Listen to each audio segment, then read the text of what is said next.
We have a generation of people who have been destroyed and are subject to every wind and wave and every flood of the enemy. Drugs, sex, pornography, you name it. Because the walls are torn down and there's no gates or walls or soldiers to keep them. Did you realize the only reason I stand here alive today to preach to you was because there was at least a generation that I was coming up that knew how to keep walls around their children until they got enough sense to know right from wrong.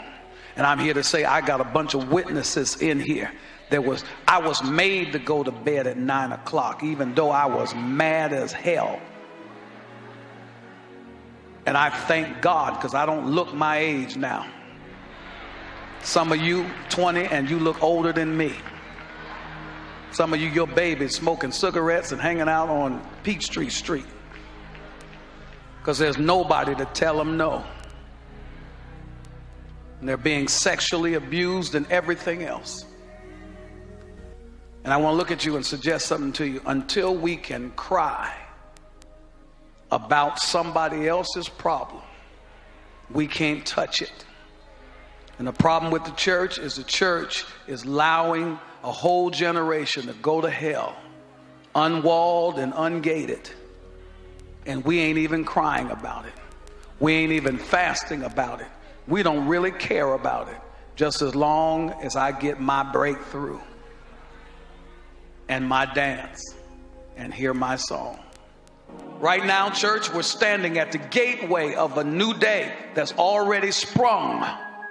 And everything we were doing, even as church, got to be radically changed, or we are dead. And this whole thing that we had this morning was a mockery before God, because nobody's weeping about nobody. And all we did was come in for our club meeting and do the familiar things that sanctified folk do. What is our mission? Please look at me. Our mission is not to come in this building for a couple of hours. Our mission is not to listen to Bishop Long and listen to a choir. Our mission is not to get a little dance and a little oil. It's not to go to the breakthrough after breakthrough after breakthrough conference. If you ain't broke through yet, you ain't gonna break through. And a matter of fact, the hindrance of most of our breakthrough is that you're selfish and you're trying to break through. And God says, until you grab some other folk to go with you, I'll never let you get to the next level. What is our mission? To give light to those who sit in darkness. What has the church become? Lights to the light. We come into our worship and we're lights and we want to light each other up. Look at your neighbor and say, you got a light? That's all we do. Pray for me. Lay hands on me. Light me up. You are the light of the world. Why you keep coming in here trying to get lit? And because you won't keep a dynamic prayer life, your pilot light keeps getting blown out and you keep coming here getting it restarted. I'm here to tell you, you better send up your own timber to the point that you're on fire 24/7. You are the light of the world. And the reason why you haven't got that promotion, and the reason why you didn't get that job that you wanted, and you're still at the same old job, is because God sent you as light into darkness. And until you light that place up, he ain't gonna promote you to somewhere else. Why is he gonna send you somewhere? See, you think you went there for the money. You didn't go there for the money. And the reason why you're discouraged is that you ain't making enough. What you get paid on Friday is seed. And if you're faithful with your seed can outdo Rockefeller. But you need to understand, I didn't send you there for a paycheck. I sent you there to be a light in darkness. And if you can be a light in darkness, I'll pay for your food. I'll get you into a house. I'll heal your body. I'll fix your marriage. I'll do things that you ain't even spoke about if you can understand that you were sent as lights to darkness.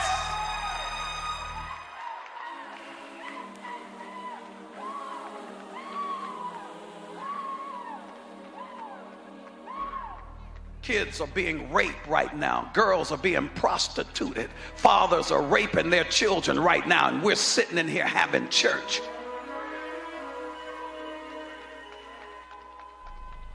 Fatherless generation, and men growing up, boys growing up thinking they're women, and women growing up thinking they're men, and loving one another because nobody will stand and tell them. Folk have been delivered from homosexuality and lesbianism, but they're afraid to say it in church because church folk are too judgmental. Instead of rejoicing about the deliverance, we're going to sit and frame. You better shut. You got a past. You got a history. You came out of darkness. You better be glad, son.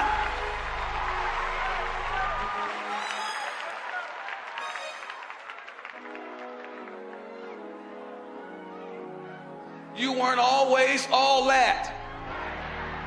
And you still ain't that. You on your way to that, but you still got some stuff that's just between you and God.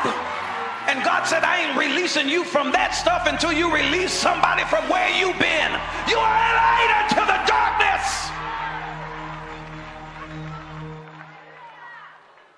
And the shadow of death. There are babies being born at Grady with HIV and nobody to hold them, nobody to love on them. And we're sitting at home crying because somebody left us, wanting love.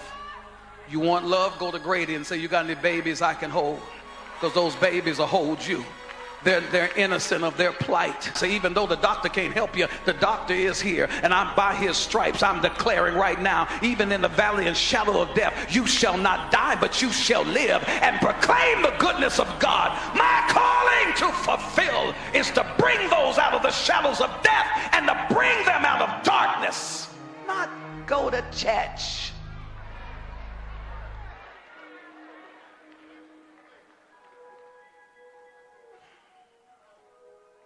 And the reason why most of us are sick of church, because this clinker was good for the 40s. And this photo op was good for the 50s. Maybe the 60s. Well, let's go ahead and throw the 70s. But we stopped. And we made the church the mission. Do you realize 80% of folk in here are saved? And if folk was to come who wasn't saved, that 80% wouldn't give up their seat.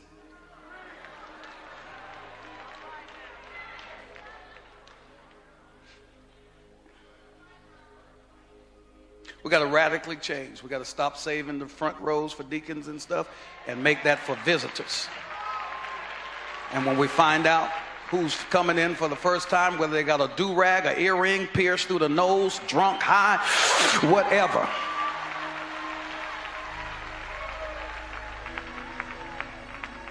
This is your seat.